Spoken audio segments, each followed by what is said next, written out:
तकसीम करना था 88 मिलियन लोगों के एक मुल्क को। इतने हसास काम को सर से क्यों उतारा था उन्होंने?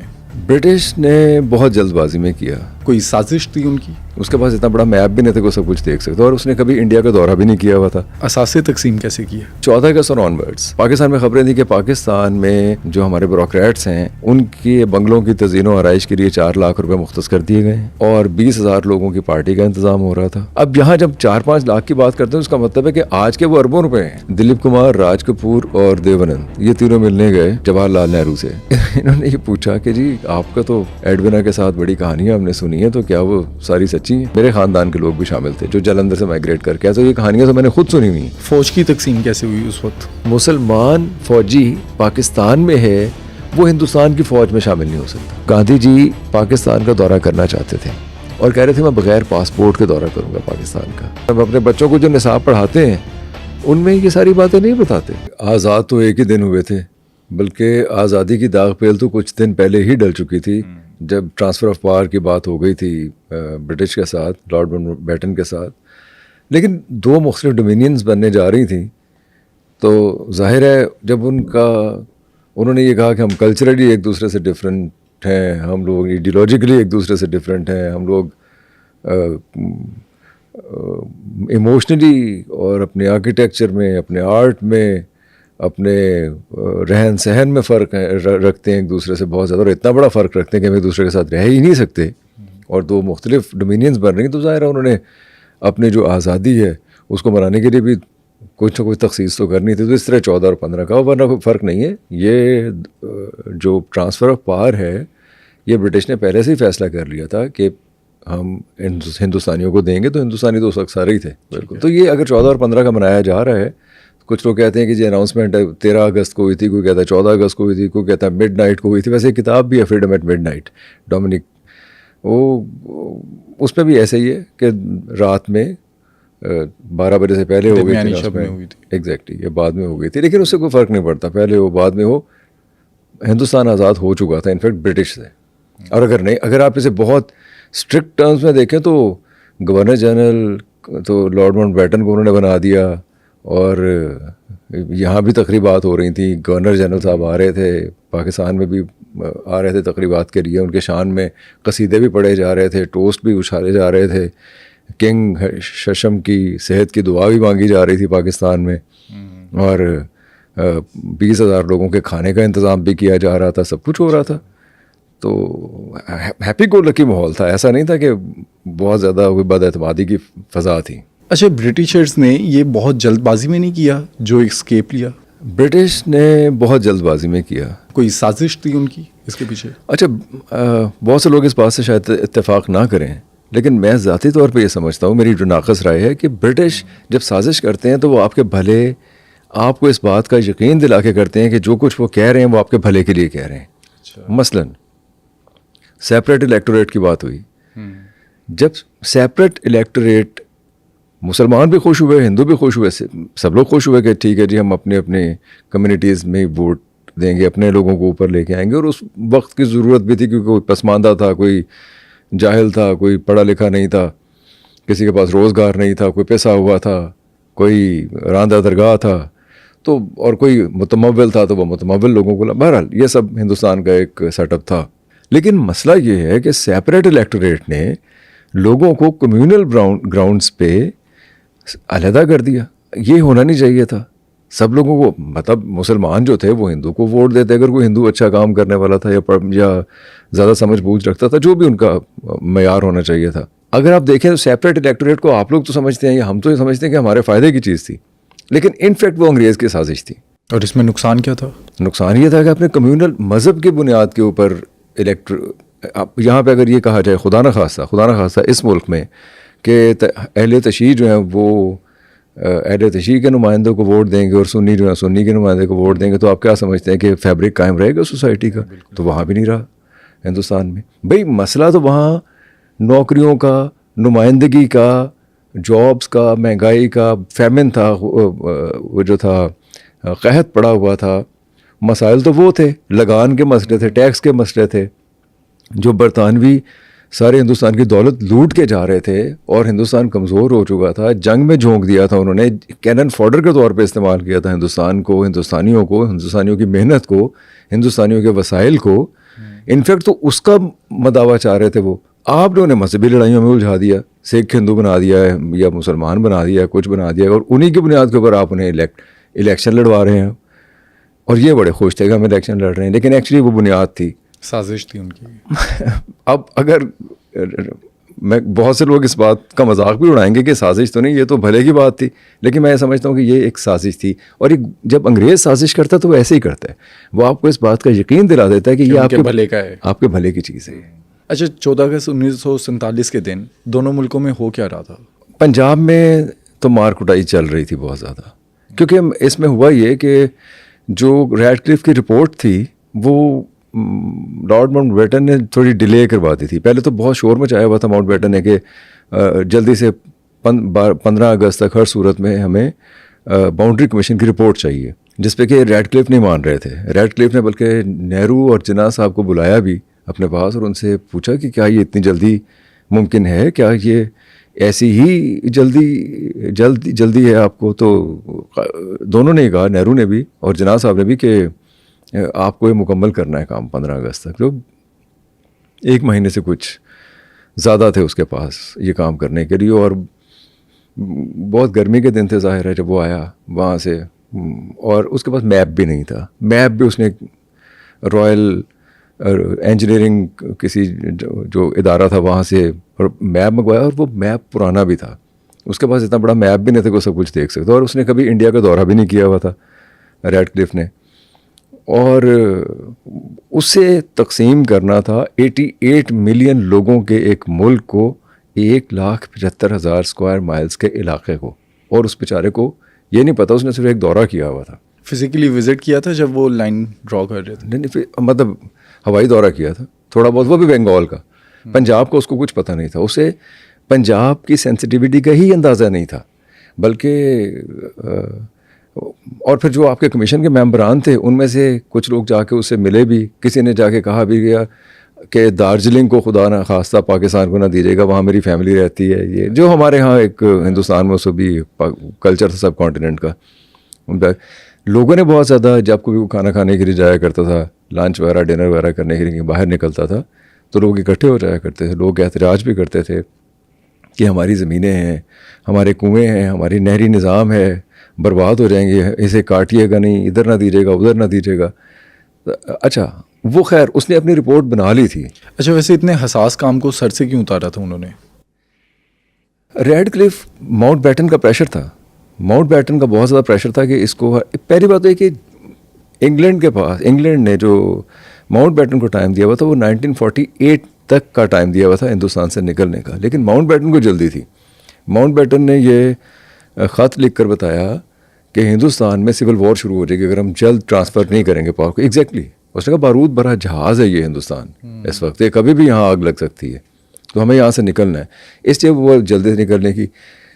दूसरा एक और बात भी है कि माउंटबेटन कभी भी ये काम करना नहीं चाहते थे, मतलब वो हिंदुस्तान में आना ही नहीं चाहते थे। माउंटबेटन बादल न खास्ता यहाँ आए, उन्हें जब भेजा भी गया तो उनकी कोई बहुत ज़्यादा ख्वाहिश नहीं थी, क्योंकि उन्हें पता था कि मुझे जो काम यही करना है कि पावर ट्रांसफ़र करनी है, वापस आना, और वहाँ आग लग जाएगी, वहाँ क्लैशेस होंगे, लड़ाई झगड़े होंगे, जो कि सारा जो जिम्मेदारी है वो माउंटबेटन के सर पे पड़ेगी। और लॉर्ड वेवल जो उनसे पहले थे वो बहुत ज़्यादा एक्टिव, बहुत ज़्यादा इंटेलिजेंट, बहुत ज़्यादा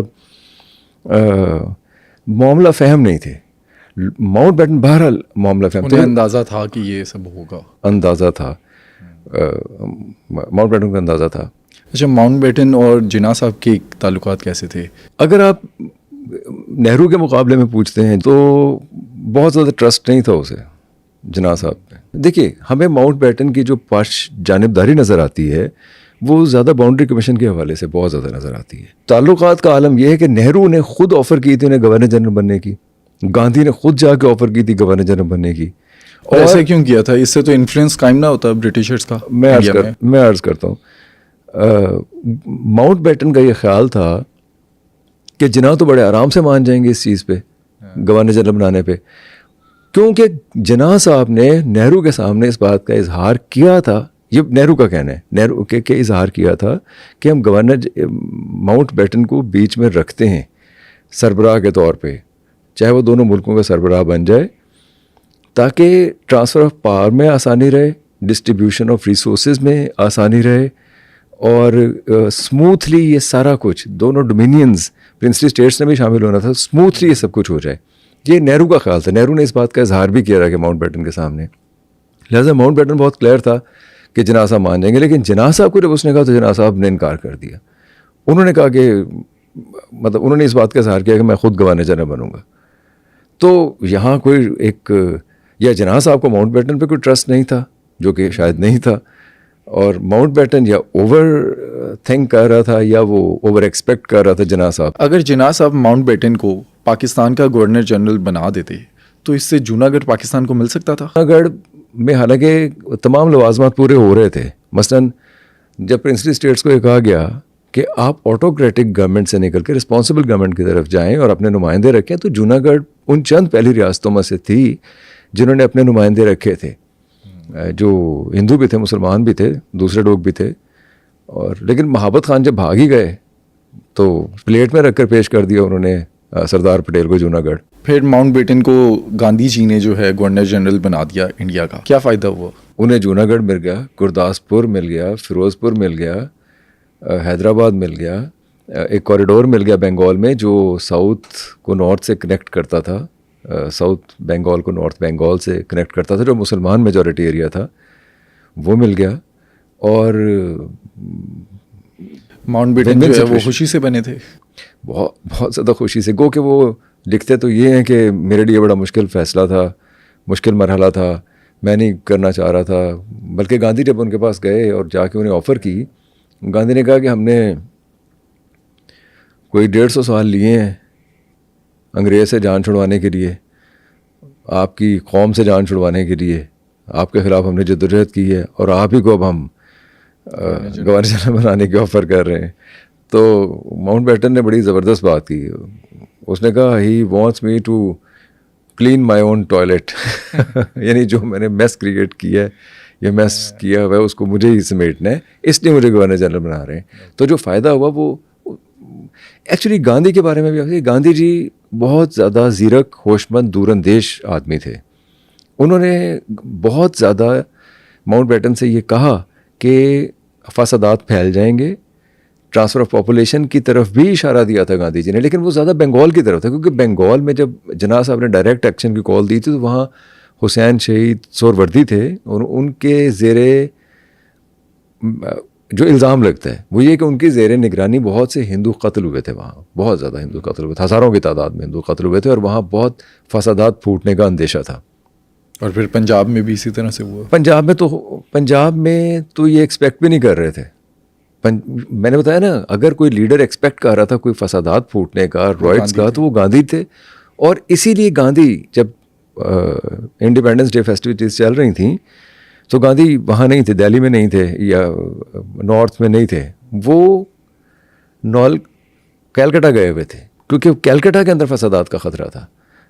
कैलकाटा, बल्कि वो कैलकाटा में उन्होंने हुसैन शहीद सोहरवर्दी से कहा कि मैं कैलकाटा, जब सोहरवर्दी ने कहा कि आप यहाँ से ना जाएं, यहाँ रहें ताकि फसादात ना हो, हिंदू मुसलमानों को मारे ना कैलकाटा के अंदर, तो उन्होंने कहा तो फिर आप ये यकीन दिलाना होगा मुझे कि नौकली में जहाँ के फसादात होने का ख़तरा था, नौकली में मुसलमान हिंदुओं को ना मारें। और गांधी जी ने कहा कि आप मेरे साथ कैलकाटा के स्लम्स में रहेंगे, और वो दोनों रहे। वहाँ पे अटैक भी हुआ, हमला भी हुआ, मॉब भी इकट्ठा हुआ, गांधी जी की ज़िंदगी को ख़तरा भी था। यहाँ तक हुआ कि उस खिड़की के अंदर फिर लेके आए हुसैन शहीद सोहरवर्दी को। सोहरवर्दी ने वो जो हिंदू मॉब था उसके सामने इस बात का इकरार किया, मुझसे गलती हुई है कि मैंने मतलब मैं संभाल नहीं सका उन फसादात को संभाल नहीं सका जिनमें हिंदू बहुत सारा तादाद में मारे गए कैलकाटा के अंदर। तो लेकिन बहरहाल ये सब कुछ हो रहा था 14 अगस्त 15 अगस्त, तो क्योंकि गांधी जी पहले से वहाँ गए हुए थे, इसलिए वो शामिल नहीं हुए थे। अच्छा, पाकिस्तान के अंदर उस दिन क्या खबरें चल रही थी? पाकिस्तान में बड़ी दिलचस्प खबरें थी। ये 14 अगस्त और ऑनवर्ड्स पाकिस्तान में खबरें थी कि पाकिस्तान में जो हुकाम में बाला हैं, जो हमारे ब्यूरोक्रेट्स हैं, उनके बंगलों की तज़ीन व आराइश के लिए 4 लाख रुपए मुख्तस कर दिए गए हैं। 3 लाख रुपए का एक ईरानी कालीन मंगवाया जा रहा है जो इनके घरों में और इनके ऑफिसेज़ में और वो रखे जाएंगे, और 20,000 लोगों की पार्टी का इंतज़ाम हो रहा था। कराची के साहिलों पे एक एक्वेरियम बनाया जा रहा था कोई 4-5 लाख रुपए की लागत से। अब यहाँ जब 4-5 लाख की बात करते हैं उसका मतलब है कि आज के वो अरबों रुपए हैं, अरबों रुपए ये उस ज़माने के जो 4-5 लाख हैं।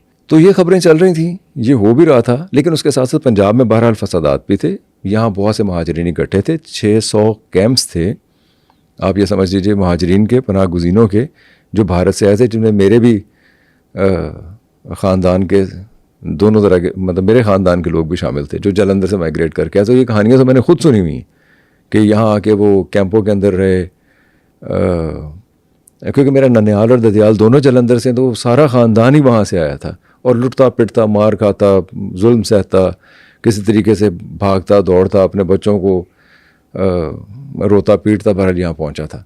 और यहाँ आके कैंपों में बड़ी मुश्किल ज़िंदगी उन्होंने गुजारी, जो भी दिन थे। खैर, लेकिन उसके साथ साथ ये भी हो रहा था कि बहुत सारे लोग, बहुत से ऐसे लोग जो उस वहाँ मुतमव्वल थे, वो यहाँ क्लेम में बहुत बड़ी बड़ी डिमांड्स भी कर रहे थे।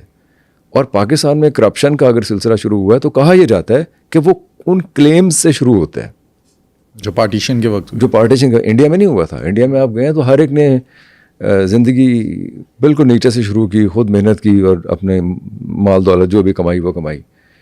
लेकिन पाकिस्तान में लोगों को क्लेम में बहुत कुछ मिला। एडवीना माउंटबेटन और जवाहरलाल नेहरू का आपस में कोई अफेयर था, इसमें कुछ हकीकत है या सिर्फ अफवाहें हैं? लेडी माउंटबेटन और नेहरू, एडवीना का बहुत फिल्मों में आप देखेंगे, छोटे मोटे आर्टिकल्स में भी पढ़ लेंगे। बहुत से लोग दिलचस्पी के लिए बातें करते हैं। मैं आपको एक मज़े की बात बताऊं, दिलीप कुमार, राज कपूर और देवानंद, ये तीनों मिलने गए जवाहरलाल नेहरू से। तो इन्होंने ये पूछा कि जी आपका तो एडवीना के साथ बड़ी कहानियाँ हमने सुनी है, तो क्या वो सारी सच्ची हैं? तो नेहरू ने जवाब दिया था कि ये बात लिखी है देवानंद ने अपनी किताब रोमांसिंग विद लाइफ में। तो जवाहरलाल नेहरू साहब ने जवाब दिया कि यार मुझे भी ऐसी कहानियाँ सुनने का शौक़ तो बहुत है, बस ये कहानियाँ ही हैं, मैं भी बहुत दिलचस्पी से सुनता हूँ। और फ्रीडम एट मिडनाइट में तो ये लिखा है कि जवाहरलाल नेहरू की बहन ने इन राइटर्स को ये बताया था कि अपने आखिरी उम्र में जवाहरलाल नेहरू खुद कहते थे कि वो इम्पोर्टेंट हो चुके हैं। अच्छा, मतलब वो तो कुछ बस ऐसे करने के काबिल नहीं है। ये जवाहरलाल, उनकी बहन ने बताया, उनकी बहन ने फ्रीडम एट मिडनाइट के जो राइटर्स हैं उनको बताया। फिर खैर उन्होंने, उनके घर में एक मुलाजिम हुआ करता था जो उस वक्त वहाँ था जब एडवीना उनसे मिलने के लिए आया करती थी जवाहरलाल साहब से। तो उससे पूछा तो उसने कहा नहीं, उसने भी इनकार किया इस बात से, कोई ऐसी बात कोई नहीं थी। तो ये अफवाहें फिर निकली कहाँ से? देखें, माउंटबेटन अपनी बीवी को इस्तेमाल करता था, कुछ ऐसी वो ऐसी बातें होती हैं, या ऐसी सेंसिटिव मालूमात होती है, या ऐसा साइफर टाइप चीज़ होती है जिसको पहुंचाने के लिए आप किसी पे ट्रस्ट नहीं कर सकते, क्योंकि वैसे भी वो जो वक्त था वो बहुत ही हसास वक्त था। कोई भी मैनिपुलेट कर सकता था, कोई भी किसी की बात को कुछ ट्विस्ट कर सकता था। तो इसलिए एडवीना जो है वो उसकी स्पोक्स वुमन भी थी समहाउ, या उसकी हो सकता है कोई मालूमात इकट्ठी करने के लिए, कोई मालूमात पहुंचाने के लिए, या ख़ुद बात करने से पहले। देखिए जो मैं समझता हूँ कि माउंटबेटन अगर नेहरू से अगर कोई बात करता तो ख़बर बनती है कि ये बात हुई, या उनके दरमियान जो बात होगी वो हिस्ट्री बनेगी।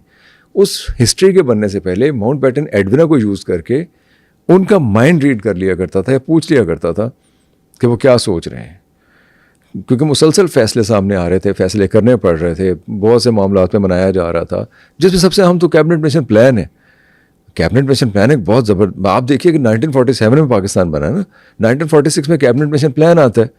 कैबिनेट मिशन प्लान ये था कि 3 हिस्सों में हिंदुस्तान को तकसीम किया गया, और फिर एक कन्फेडरेशन बना दी जाए जिसमें आज का पाकिस्तान हो, नॉर्थ इंडिया हो, और आसाम और बंगाल दूसरे हिस्से हों जो दूर के हिस्से हैं भारत के, ABC कैटेगरीज बना दी जाए।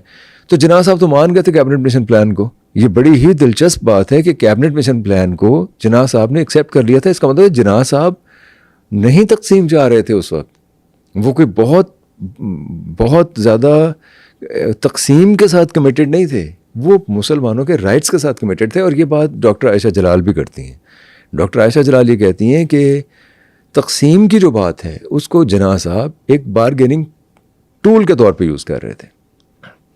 ये दे दो, ये 1/3 नुमाइंदगी दे दो, या इनको जॉब्स में हिस्सा दो, या जो भी वो मांग रहे थे लेजिस्लेटिव असेंबली में, कॉन्स्टिट्यूंट असेंबली में, जहाँ भी मांग रहे थे, मुसलमानों के लिए मांग रहे थे, तो वो बारगेनिंग टूल के तौर पे इस्तेमाल कर रहे थे। दिस इज़ 1946 जब कैबिनेट मिशन प्लान आता है और मान जाते हैं जिन्ना साहब। तो किसने नहीं माना फिर उसको? इशू कहाँ पर?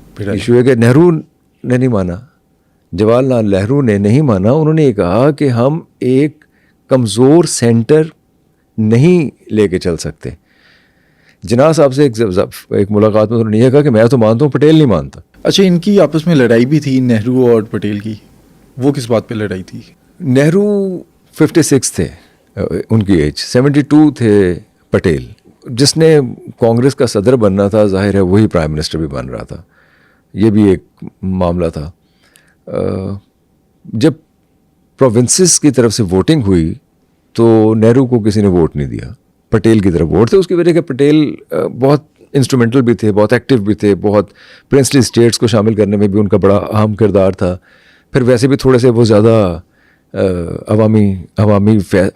अपने अवाम के हक़ में फ़ैसले करने में बहुत ज़्यादा, और थोड़ा डिप्लोमेट भी थे, गिव एंड टेक भी करते थे, स्टिक कैरेट एंड स्टिक की पॉलिसी भी अपनाते थे। उनको सब कुछ आता था करना, और वो उम्र में बहुत बड़े थे, और वो अपने आखिर में ही थे, आखिरी उम्र में थे, इसलिए भी हमदर्दियाँ उनके साथ थीं।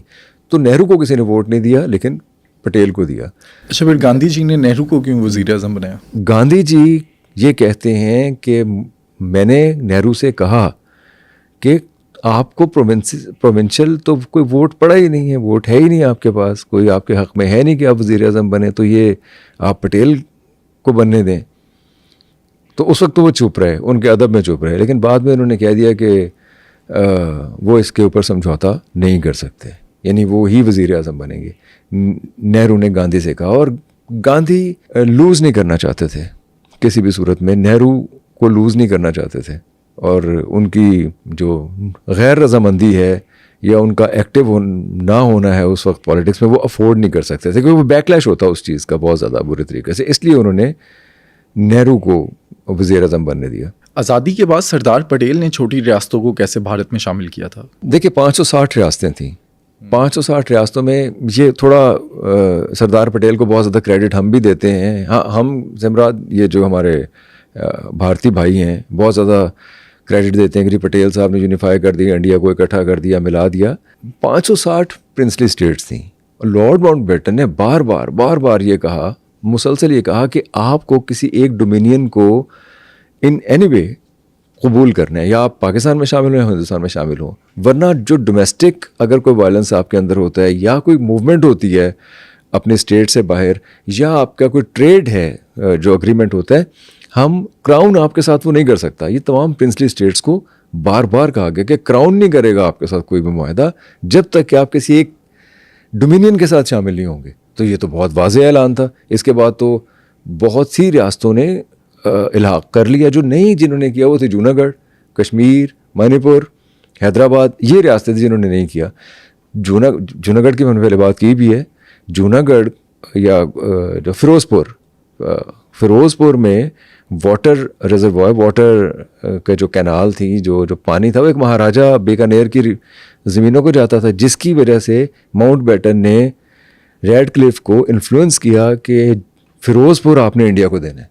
लेकिन इस बात का ऐलान आपने उस वक्त करना है जब मैं कराची में फेस्टिविटीज़, उनका जो इंडिपेंडेंस डे सेलिब्रेशंस हैं, उनमें शरीक हो रहा हूँ। वो ये अब आपने कुछ पहले पूछा ना कि माउंटबेटन के क्या थे हमारे साथ, तो ये भी प्रॉब्लम था।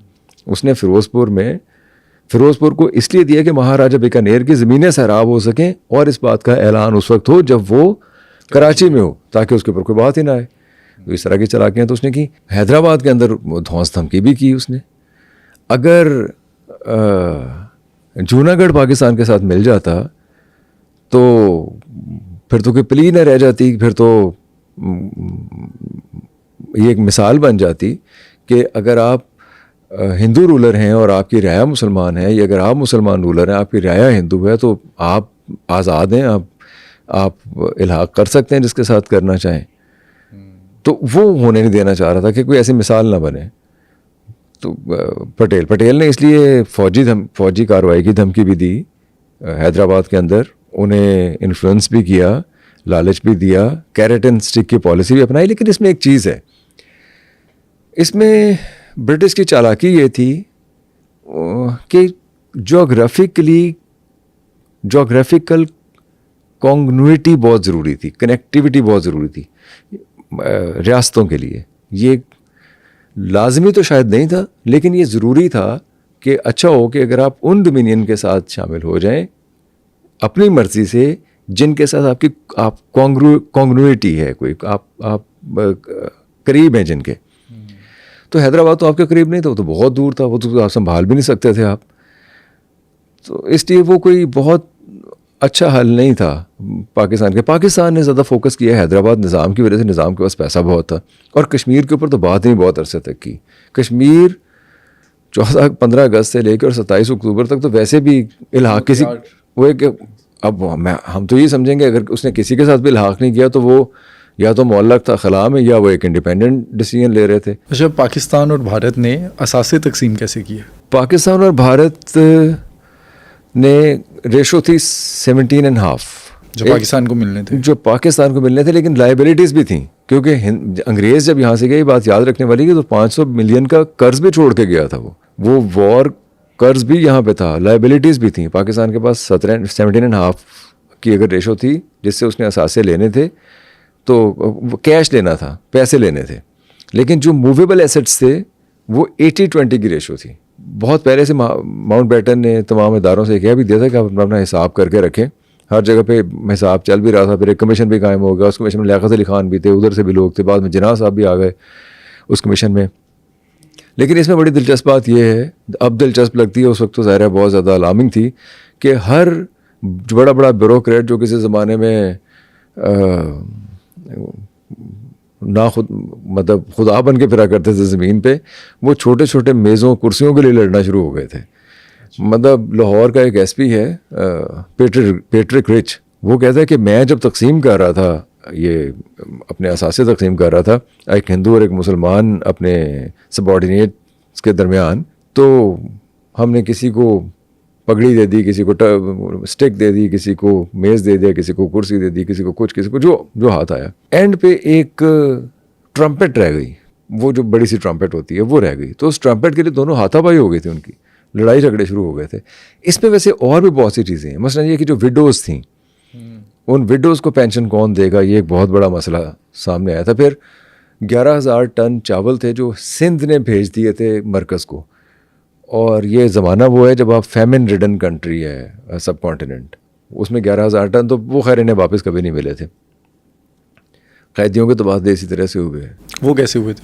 वो भी ऐसे कि इन्होंने कहा जी कि मुसलमान कैदी और वो पाकिस्तान में रहेंगे और हिंदू कैदी, मतलब हमने बात की ना सेपरेट इलेक्टोरेट की और उसके बाद तकसीम की। आपने पूरे हिंदुस्तान को, ये ब्रिटिश का साजिश ये है कि उसने पूरे हिंदुस्तान को कम्युनल ग्राउंड्स पे तकसीम कर दिया।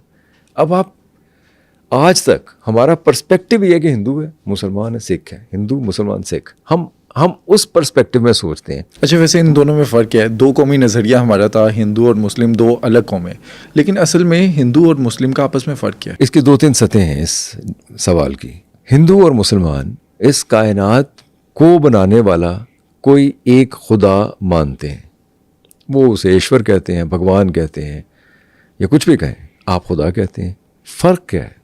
फ़र्क ये है, आप ये कहते हैं कि अल्लाह ताला की ज़ात इस कायनात को क्रिएट किया उसने और वो इससे सेपरेटेड है। हिंदू ये कहते हैं कि अल्लाह ताला की ज़ात या हिंदू जो भगवान या ईश्वर की बात करते हैं, वो या एब्सोल्यूट रियलिटी कोई, या जो नेसेसरी बीइंग है, या जो मैं ये फ़िलोसफिकल टर्म्स में, वो जारी व सारी है इस कायनात के अंदर, वो हर चीज़ में मौजूद है। आप मेरा अब इशारा देख रहे हैं ना कि सर यहाँ हमारा भी एक तबका है, मुसलमानों में भी एक तबका है जो ये बात मानता है कि ये एमिनेशन है, ये जारियो सारी है। वो ये समझते हैं कि वो वजूदी तौर पे जारियो सारी है हर ज़र्रे में कायनात के, इसलिए वो किसी भी चीज़ की पूजा कर लेते हैं। हम पूजा नहीं करते, हम ये भी नहीं मानते कि जारियो सारी है। हम ये कहते हैं उसने क्रिएट किया, लेकिन क्रिएटर मुख्तलिफ है, इस कायनात से मुख्तलिफ है और अलग है। ये फ़र्क है। 2500 साल पहले या 3000 साल पहले जो वेद हैं वो बाहर से आए थे। मसला ये कि जब वो बाहर से आए, जो हिंदू जो वेद दे के अपने साथ आए सब कॉन्टिनेंट में, उससे पहले भी तो यहाँ कोई रहता था ना। वो उनका मज़हब क्या था? उनके बहुत मुख्तलिफ मज़हब थे। कोई पहाड़ की पूजा करता है, कोई सांप की पूजा करता है, कोई मज़ाहिर फितरत में तरह तरह की चीज़ों की पूजा करता है, कोई पूजा नहीं करता। जो भी थे मुख्तलिफ लोग थे वो यहाँ के रहने वाले थे, जो ड्राविडियंस थे। वेद आए तो वेद अपने साथ लेके ब्राह्मणिज्म लेके आए। उन्होंने इनको छोटा समझा, ब्राह्मण को बड़ा समझा। और उनकी आप अगर जब थ्योरी पढ़ते हैं तो उसमें पता चलता है कि ब्राह्मण के मुंह से निकलते हैं, जो ब्राह्मा के मुंह से निकलते हैं ब्राह्मण, उनके बाइसेप से निकलते हैं वो जंगो जदल करने वाले, उनके थाइस से निकलते हैं खेती बाड़ी करने वाले, उनके पाँव से निकलते हैं स्लेव्स, शूदर या कम ज़ात। तो अब आप समझ रहे हैं ना कि ये तकसीम है उनकी। ये तो उनके अंदर तकसीम है। एक तो उनके अंदर तकसीम है, एक है कि आप यहाँ जो लोकल ड्राविडियंस जो यहाँ के रहने वाले हैं वो तो और भी निचली ज़ात में चले गए, सॉर्ट ऑफ उनके लिए कुछ है ही नहीं। तो वो ज़ात पात का निज़ाम इस तरह से डेवलप हुआ। जब इस्लाम आया, फिर जब बुद्धिज़्म था या जैनिज़्म था या ये जितने भी मज़ाहब आए, ये हिंदुइज़्म सिखिज़्म है, वो हिंदुइज़्म में सबसे पहले ज़ात पात के ख़िलाफ़ आए। वो उन्हीं इल्स के ख़िलाफ़ थे जो हिंदुइज़्म में समाजी तौर पे पाई जाती हैं। मैं मेटाफिज़िकली नहीं, इंटेलेक्चुअली नहीं। इंटेलेक्चुअली शायद आप डिबेट कर सकते हैं आपस में, और वो आपके अंदर भी वो तबके हैं, उनके अंदर भी वो तबके हैं, लेकिन समाजी तौर पे आप उनसे इस तरह से फ़र्क हैं। फिर यहाँ के रहने वालों ने, जो हम लोग हैं, जो अब हम में से भी बहुत से लोग ही समझते हैं जी, कोई कहता है मैं ईरानी हूँ, कोई कहता है मैं अरब, कोई शाम, कोई कहाँ सिलसिले जोड़ते हैं। लेकिन यहाँ हुए जो मुसलमान हैं वो ज़्यादातर वो लोग हैं जो यहाँ के लोकल लोग थे, और वो वेदों के ज़ेरे असर या तो हिंदू हो गए या मुसलमान हुए, सिख हुए, बुद्धिस्ट हुए। ये समाजी तकसीम की वजह से, समाजी रवैयों की वजह से, समाजी रद्द अमल की वजह से। अच्छा, हम अपने टॉपिक पे आते हैं। भारत से कौन कौन फ़नकार पाकिस्तान है, और पाकिस्तान से कौन से फ़नकार भारत गए? पाकिस्तान से तो बहुत से लोग गए। पाकिस्तान से तो एक बहुत बड़ी तादाद है। जैसे कि हम अक्सर बताते हैं कि जैसे ये देवानंद हैं, सुनील दत्त हैं, राज कपूर, शमी कपूर, पृथ्वीराज, दिलीप कुमार। वैसे कुछ अर्सा पहले चले गए थे दिलीप कुमार वहाँ, और राज कपूर पहले चले गए थे, लेकिन बहरहाल ताल्लुक यहीं से था। वो आ नहीं सके वापस इस तरह से। हो सकता है अपने घर में रहते आके, लेकिन वो वापस नहीं आ सके बिकॉज वो तकसीम हो गई थी। रफ़ी साहब भी गए थे। मोहम्मद रफ़ी भी पहले चले गए थे, मतलब तकसीम से पहले ही चले गए थे, लेकिन फिर ज़ाहिर है वापस आना उनके लिए उस तरह से मुमकिन नहीं था। एक आध बार आए भी वो। फिर यश चोपड़ा यहाँ से थे, BR चोपड़ा यहाँ से थे, सादत हसन मंटो भी, वो तो खैर रहते ही वहाँ थे, वहाँ से क्योंकि वो अमृतसर से वो यहाँ आ गए थे वापस। अच्छा, सादत हसन मंटो साहब भी किसी खौफ की वजह से पाकिस्तान आए थे? मंटो साहब के बारे में जो हम फिल्में देखते हैं वो तो अहाता नहीं करती उस बात का। मसलन अगर हम नंदिता दास की बनाई मंटो के बारे में फिल्म देखें, मंटो के एक दोस्त थे श्याम, जो बहुत बड़े अदाकार थे, जो हमारी जो एक बहुत अच्छी एक्ट्रेस भी थी और डायरेक्टर भी थी, सायरा काज़मी हैं। सायरा काज़मी के वालिद थे वो अदाकार श्याम। तो वो घोड़े से गिर के उनकी डेथ हो गई थी बहुत अर्ली एज में, वरना बहुत टॉप के एक्टर थे वो। दिलीप और राज से शायद सर निकालते थे ये शायद ज़्यादा बड़े माने जाते अगर वो ज़िंदा रहते तो श्याम ने एक विज़िट करने के लिए गए थे। आपने अगर फिल्म देखी हो नंदिता दास वाली, विज़िट करने के लिए गए थे एक ऐसी फैमिली को जिसको कि परसिक्यूट किया गया था।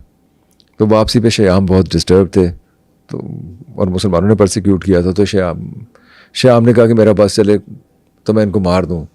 तो मंटो ने कहा मैं भी तो मुसलमान हूँ, तो मुझे भी मार दोगे? उसने कहा हाँ तुम्हें भी मार दूंगा। अच्छा।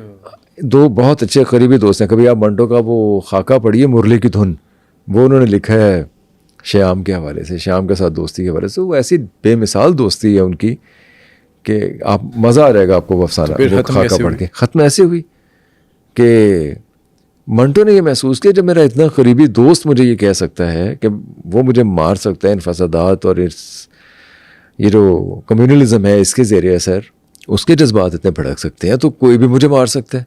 लेकिन ये सिर्फ इतनी बात नहीं थी, इनफैक्ट थोड़ा उसकी नाराज़ी कहीं किसी हद तक अशोक कुमार से भी थी। फिर उसको वहाँ खुद लिखा है मंटो ने ये कि वहाँ का जो माहौल था उस फिल्म इंडस्ट्री का, उसमें मुसलमानों के ख़िलाफ़ बायस था, तासुब था, और तासुब की शिद्दत बढ़ती जा रही थी। लेकिन मैं ये समझता हूँ कि मंटो को वहीं रहना चाहिए था, यहाँ आके बर्फ़ का ना हो सकी। नहीं, यहाँ तो उनके साथ बहुत बुरा किया ना हमने यहाँ, क्योंकि हम एक इस्लामी रियासत कायम कर चुके थे, तो हमें उसके अफसानों में फहाशी भी बहुत मिला। वो जो फहाशी बाज़ारों में, गलियों में, गुर्बत ज़्यादा घरों में तो हमें नज़र नहीं आई, लेकिन हमने उसके अफसानों में नज़र आ गई और हमने उसके ऊपर मुकदमे बना दिए और उसको मलून करार दे दिया, मतऊन करार दे दिया। हालांकि वो बहुत ही खूबसूरत राइटर है, उसके आप खाके पढ़िए। उसमें मेरा ख्याल है हमें एक पॉडकास्ट करनी चाहिए इंशाल्लाह, हम इन फ्यूचर करेंगे भी उस पर। फिर मंटो साहब कितने अरसे बाद आए आज़ादी के पाकिस्तान? मेरा ख्याल है अब 4 से 5 माह बाद आए थे। आप इसके लिए फिर मंटो का एक खाका है जो उन्होंने अशोक कुमार पे लिखा हुआ है, आप वो पढ़ेंगे तो बहुत आपको उन वक्त का एहसास या अंदाज़ा होगा कि मुश्किलात क्या थी जिनमें छोड़ गए थे। मंटो पे तो उन्होंने काफ़ी ज़्यादा लिखा है। मंटो ने मिर्ज़ा गालिब लिखी थी, जो फिल्म बहुत सुपर डुपर हिट हुई थी इंडिया में, मिर्ज़ा गालिब। और उसके बाद कोई ऐसा काम था फिल्म राइटिंग का। मंटो अशोक कुमार के दोस्त थे, अशोक ने किसी और को दे दी थी, जिससे मंटो थोड़े खफा भी थे। आप वो कुछ मैंने बताया ना, हम दोबारा कोई पॉडकास्ट करेंगे मंटो के खाकों के ऊपर, आप कीजिए, बहुत ज़बरदस्त। उसमें बहुत सी बातें, उसमें एक खाका जिन्ना साहब के ड्राइवर का भी है। जिन्ना साहब का जो ड्राइवर थे और दूसरे मुलाजमीन थे, जब ड्राइवर को निकाला जाता था, किसी ड्राइवर को अगर फातिमा जिन्ना को पसंद नहीं आया वो बंदा, उसकी ड्राइविंग पसंद नहीं, मसलन एक ड्राइवर थे वो रखे और वो जिन्ना साहब को लेके जा रहे थे, तो बड़ा ज़बरदस्त किस्म की ब्रेक लगाई, वो जाके सर लगा उनका गाड़ी की छत में, लेकिन वो उन्होंने संभाल लिया अपने आप को। उसके बाद 6 महीने तक इस ड्राइवर को उन्होंने एंगेज नहीं किया ड्राइव करने के लिए। लेकिन जो इसी तरह खान सामा था, वो पैसे रखता था कुछ सब्जियां वब्जियां दालें चुलाने में। तो फातिमा जना को जब पता चला, उन्होंने शिकायत की, तो जना साहब ने कहा this is hard earn money, ये कैसे ऐसे कर सकता है। उसको निकाल दिया। उसको निकाला तो ये खुश हो गए सारे मुलाजमीन, इसलिए कि जब किसी भी खान सामा को निकाला जाता था तो जो खाना है वो ताजमहल होटल से आया करता था, तो सबके लिए आता था खाना। क्योंकि कायद आज़म एक माशाल्लाह बहुत मुतमव्वल आदमी थे, बहुत बड़े वकील थे और बहुत पैसा कमाते थे वो। तो ये ऐसी बहुत सी दिलचस्प बातें हैं।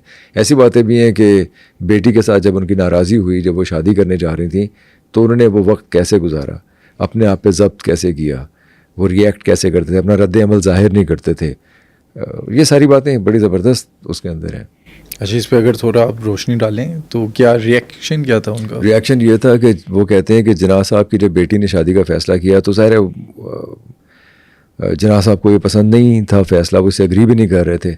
लेकिन बाहर वो एक बाख्तियार लड़की थी, तो जब चली गई तो जिन्ना साहब 3 से 4 दिन कमरे से बाहर नहीं आए, और बस अंदर से एक आवाज़ आया करती थी। वो चल फिर रहे होते थे, सिगरेट फूंक रहे होते थे और कह रहे होते थे it's all right, it's all right, it's all right. वो कुछ अपने आप से, मतलब वो अपने रद्द अमल को ज़ाहिर होने नहीं देते थे।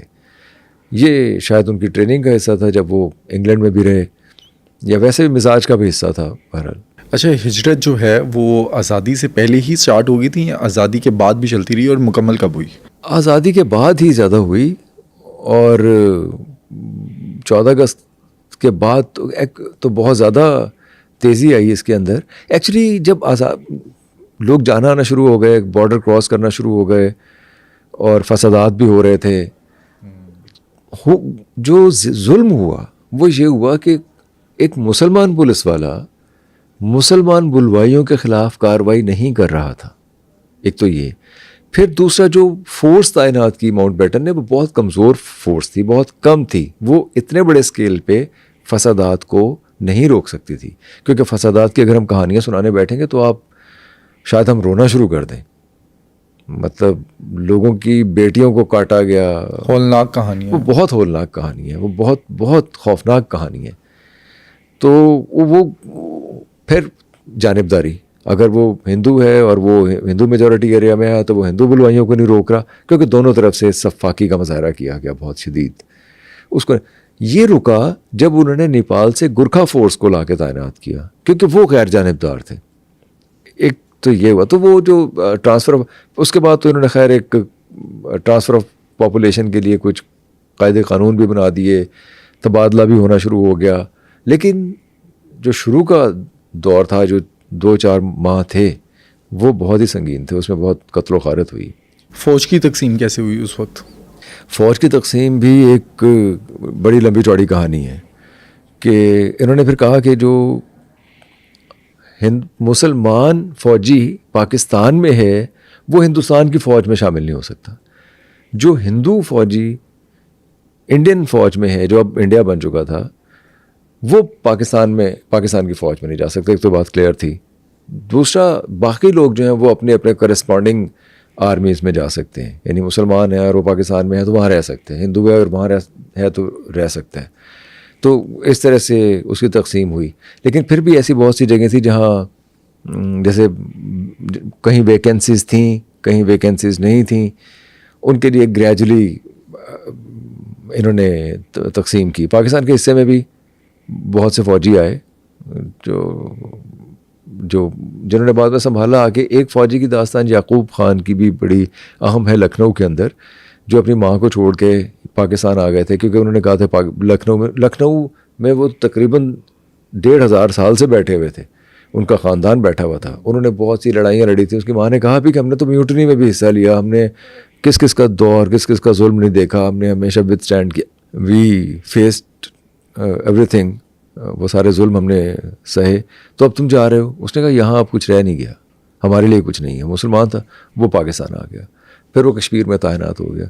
फिर वो जो जिस बटालियन की तरफ से जिस महाज पे था, वहाँ उसका एक भाई जो फ़ौज में था और इंडियन फ़ौज में था, वो उसके सामने था। अच्छा, रिपोर्ट किया जाता है जो फील्ड मार्शल सैम मानिकशाह थे, उनको भी जिन्ना साहब ने ऑफ़र की थी, क्योंकि वो पारसी थे। उनसे कहा गया था कि आप जो है पाकिस्तानी फ़ौज में आ जाएं। बिल्कुल, जिन्ना साहब ने ऑफ़र की। जिन्ना साहब बुनियादी तौर पे ये अब जो मर्ज़ी गए, यहाँ राइट विंग के जो लोग हैं बहुत सी बातें करते हैं, बट जिन्ना साहब was a secular through and through. उनके लिए हकीकत ये है, शायद इस बात का लोग बुरा मनाएं, लेकिन मज़हब काम के आड़े नहीं आता था, मज़हब मेरिट के आड़े नहीं आता था, मज़हब किसी को शख्सी तौर पे इवेलुएट करने के आड़े नहीं आता था, कहीं भी नहीं आया। ये और बात है कि उन्होंने मज़हब की बुनियाद के ऊपर एक मुल्क ही अलहदा बना दिया। उसके लिए भी मैंने आपसे अर्ज़ की कि कैबिनेट मिशन प्लान को 1946 में उन्होंने मान लिया था। कैबिनेट मिशन प्लान के फेल होने के बाद उन्होंने डायरेक्ट एक्शन को ऑर्डर कर दिया था, जिसके नतीजे में बहुत ज़्यादा खैर दंगा फसाद भी हुआ। इसलिए आप जिन्ना साहब को ऐसे नहीं कह सकते जो आज हम जिस तरह से देखते हैं जिन्ना साहब को। आपने पूछा था ना कि 14 अगस्त के बाद पाकिस्तान में क्या हो रहा था। आप कभी वो रिपोर्ट देंगे पाकिस्तान और इंडियन आर्मी ने एक दूसरे को अलविदा कैसे कहा था, आप हैरान रह जाएंगे। आज हम इतनी मुखासमत, इतनी दुश्मनी, इतनी एनिमोसिटी रखते हैं एक दूसरे के ख़िलाफ़। वहाँ तो फूलों के हार पहना के उन्होंने एक दूसरे को भेजा था, अलविदा कहा था। तो कुछ रियासत के इंटरेस्ट होते हैं जिनको हम परसू करते हुए हम अपने बच्चों को जो निसाब पढ़ाते हैं उनमें ये सारी बातें नहीं बताते। ऐसे ही है। तो इसलिए फिर वो एक नैरो माइंडेड टनल विजन के वाले बच्चे पैदा होते हैं जो अपनी हिस्ट्री से भी अटैच नहीं होते और उन्हें ये भी नहीं पता होता हम बस ये कहते हैं इस मुल्क के लिए हमारे बड़ी कुर्बानियाँ दी हैं, हमने इस मुल्क के लिए बड़ी मारें खाई हैं, हमने बड़ी जद्दोजहद की है। वो ऐसे लगता है जैसे सिर्फ मुसलमानों ने मारे खाई हैं, और भाई पूरे सब कॉन्टिनेंट ने मारे खाई हैं। वो जब अंग्रेज़ लाशें टांगा करते थे वो ये हिंदू और मुसलमान सोच के नहीं टांगा करते थे, वो बागियों की लाशें टांगा करते थे। भगत सिंह और उसके साथियों को शादमान चौक में फांसी या जो फांसी दी उन्होंने, वो कोई ये सोच के थोड़ी करते थे कि मुसलमान है। हम आज ये समझते हैं कि शायद मुसलमानों ने कुर्बानियाँ दी। मैं तो अक्सर इस बात पे रोता हूँ, हंसता हूँ कि जिन लोगों ने हमें तकसीम किया, जिन लोगों ने बंटवारा किया है, जिन्होंने हमारे बड़ों को टांगा दरख्तों के ऊपर, जिन्होंने हमारी ज़मीनों से खून निचोड़ के अपनी जायदादें बनाई, जिन्होंने अय्याशियाँ की, शैम्पेन पी हमारे खून पे, जिन्होंने हमें जंगों में झोंका, जिन्होंने हमें कहत दिया, जिन्होंने लागर और माएँ और बच्चे यहाँ पैदा किए, वो हमारे आका बने हुए हैं। वो इन मुल्कों में मज़े से घूमते हैं आके, वो जहाँ चाहें वो हिंदुस्तान भी जा सकते हैं, वो पाकिस्तान भी आ सकते हैं। हम एक दूसरे के ख़िलाफ़ आज ज़्यादा बड़ी नफ़रत लेके बैठे हुए हैं, हालांकि हम ही लोगों ने सब ने मिलकर कुर्बानियाँ दी। वो कुर्बानियाँ थीं, तो कुर्बानी का तसव्वुर हमारे यहाँ भी दुरुस्त होना चाहिए। बच्चों को बताना चाहिए किसने क्या क्या कुर्बानियाँ दी थी, किस तरह से कुर्बानियाँ दी थी। आपने रिसेंटली एक शो भी किया था अपने यूट्यूब चैनल पे, उसमें अजीत सरकार जो हैं वो आपसे मिलने आए थे। उनकी थोड़ी स्टोरी बेस्ड पॉडकास्ट में बताएं कि किस तरह वो आज़ादी पर कहाँ थे और क्या हालात थे। अजीत जी DAV स्कूल में पढ़ते थे, जो कि इस्लामिया, जो DAV कॉलेज जो आज इस्लामिया सिविल कॉलेज है कचहरी के सामने, वहाँ उस स्कूल में पढ़ते थे। और छुट्टियाँ मनाने के लिए वो गए थे शिमला। तकसीम हो गई तो अपने स्कूल वापस नहीं आ सकते थे। निस्बत रोड पे वो रहते थे। 9 बरस की उम्र में वो यहाँ से गए थे। 89 ईयर्स ओल्ड थे जब वो पिछले जो इस साल वो वापस अपने घर आए, और उन्होंने वो कार्ड जो उनका स्कूल का कार्ड था वो 77 ईयर्स संभाल के रखा अपने पास। 77 ईयर्स। आप इस मोहब्बत का अंदाज़ा कर सकते हैं? इस मोहब्बत का कोई जवाब दे सकते हैं अपनी ज़मीन से या अपने माजी से या अपने इलाके से? यानी एक 9 साल का बच्चा 77 साल तक अपना स्कूल का कार्ड संभाल के रखता है, इस उम्मीद में कि कभी ना कभी वो वापस जाएगा अपने घर। और वो आए, और जब वो आए तो व्हील चेयर पे आए थे। अगर आपने वो वीडियो देखी हो, व्हील चेयर पे आए थे। वापस जब वो गए तो जब वो आए तो व्हील चेयर पे आए थे, और जब वापस गए तो माशाल्लाह अपने पाँव पे चलते हुए गए हैं, दौड़ते हुए गए हैं, भागते हुए खुशी से गए हैं। यहाँ आके अपने घर में गए, खुद सीढ़ियाँ चढ़ी। आप वो सारी वीडियोस देखें, आपको अंदाजा होगा। देखी हैं तमाम वीडियोस। और जैसे उन्होंने रिएक्ट अपने घर को देख के किया, उन्हें सारा याद था कि यहाँ एक फाउंटेन था, किस तरह से सीढ़ियाँ ऊपर जाती थी। आप हैरान होंगे कि वो मेरे साथ सीढ़ियाँ उतर रहे थे अपने घर की, और अचानक रुक गए, और एक दीवार में कहते ऐसे सिख बहंदे होंगे सन, ऐसे फटा होंदा सी, सिख बहंदे होंगे सन। उन्होंने इशारा किया, क्योंकि अब तो पूरी दीवार बन गई थी, कई मंजिलें बन गई थी। तो वहाँ एक पुराने एक बाट साहब वहाँ गवार मंडी के हमारे साथ, उन्होंने कहा जी आप सही कह रहे हैं, उस ज़माने में यहाँ एक फट्टा सा होता था बाहर की तरफ, और यहाँ कुछ सिख बैठा करते थे, उनकी दुकान थी।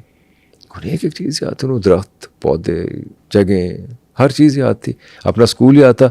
और जब वो यहाँ से जा रहे थे, जाते हुए मुझे कहते हैं कि हमने वो दिखाया भी है, वो यार मेरे स्कूल का तो कुछ करो यार, तुसी मेरा स्कूल का की कीता, हाल की कीता है, असी रल मिल के कुछ कर लीए। यानी अब भी वो अपने स्कूल के साथ ही अटैच। अच्छा, मैंने तो खैर ये भी महसूस किया कि वो अपने घर जाके तो जो खुश हुए सो हुए, जो मसरत, जो खुशी, जो वारफ्तगी, जो सरशारी उन्हें महसूस हुई अपने स्कूल में, वो शायद अपने घर में भी महसूस नहीं हुई।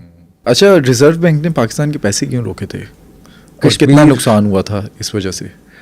55 करोड़ रुपए रोके थे। 75 करोड़ टोटल देने थे, 20 करोड़ दे दिए थे, 55 करोड़ देने थे, जो कि उनका ख्याल था कि कश्मीर में, ये भी पटेल ने रुकवाए थे, सरदार पटेल ने, कि कश्मीर में जो पाकिस्तान ने जो किया है, इल्ज़ाम लगाया था कि कश्मीर के अंदर दरअंदाजी की है, जिसकी वजह से हम रिज़र्व बैंक ऑफ इंडिया ये रोक रहा है 55 करोड़ रुपए। लेकिन इसके लिए फिर आप ये देखिए कि गांधी जी ने बहुत इन्फ्लुएंस किया। उन्होंने कहा कि I will fast to death अगर आप नहीं देंगे तो। अच्छा। गांधी जी फास्ट करते थे, और कम से कम उनका इतना इन्फ्लुएंस था कि वो जब ये धमकी देते थे या कहते थे तो उसका असर होता था। यही उन्होंने वहाँ कलकत्ता में भी कहा था कि अगर आप लोग दंगा फसाद करेंगे, तो कत्ल गारत करेंगे, तो मैं I will fast to death. यही उन्होंने ये इन्होंने यहाँ भी कहा। तो वो पैसे मतलब देने पड़े, लेकिन बहरहाल। गांधी जी और जिन्ना साहब के ताल्लुकात कैसे थे? बहुत अच्छे ताल्लुक। आज़ादी से पहले भी और आज़ादी के बाद? आज़ादी से पहले देखते जब गांधी जी ने टॉक्स भी हो रही थी, आपको याद होगा, तो गांधी जी गए मिलने के लिए जिन्ना साहब से, तो जिन्ना साहब दरवाजे तक आए नहीं उन्हें रिसीव करने के लिए। तो गांधी जी तो खैर बहुत लार्ज हार्टेड आदमी थे, खैर वो अंदर गए तो जिन्ना साहब भी उतने ही कर्टियस थे। उन्होंने कहा कि मेरे एक्चुअली पाँव में स्वुलन है, कोई सोजन है कोई किसी वजह से, जिस वजह से मैं दरवाजे तक आ नहीं सका आपको। तो वो नीचे बैठ गए ज़मीन पे और उनका पाँव पकड़ लिया और उसको दबाया, देखा, और उन्होंने कहा मैं समझ गया हूँ आपका मसला क्या है और मैं आपको एक दवा तजवीज़ कर रहा हूँ जो कि मैं आपको मंगवा जाऊँगा वापस अपने आश्रम में, तो वहाँ से दवा भेजूँगा, वो दवा आप लगा लीजिएगा। तो वो अपने आश्रम जब वापस गए तो उन्होंने दवा भेजी भी, वो जना साहब ने लगाई नहीं, क्योंकि जना साहब ज़रा एलोपैथिक तरीक़ाकार पे यकीन रखते थे, वो एक मॉडर्न आदमी थे। लेकिन अब ये वो हालांकि वो जो टॉक्स थी वो नाकाम हो गई थी, लेकिन पर्सनल ताल्लुकात इस तरह के थे। फिर पार्टीशन के बाद भी जना साहब गांधी जी पाकिस्तान का दौरा करना चाहते थे और कह रहे थे मैं बग़ैर पासपोर्ट के दौरा करूँगा पाकिस्तान का, कि ये ओनरशिप के लिए एक दूसरे से मोहब्बत में कि मैं आऊँगा, दौरा करूँगा। और वो प्लान भी था, स्केड्यूल भी था, और जना साहब ने भी उन्हें वेलकम किया। लेकिन उसके बाद वो किसी वजह से नहीं आ सके और फिर नथुराम गॉडसे कि वो बुलेट का शिकार हो गए, इसी वजह से कि जब इंडिया ने पैसे हमें दे दिए गांधी जी की वजह से, तो उस गॉडसे ने उनको कत्ल किया।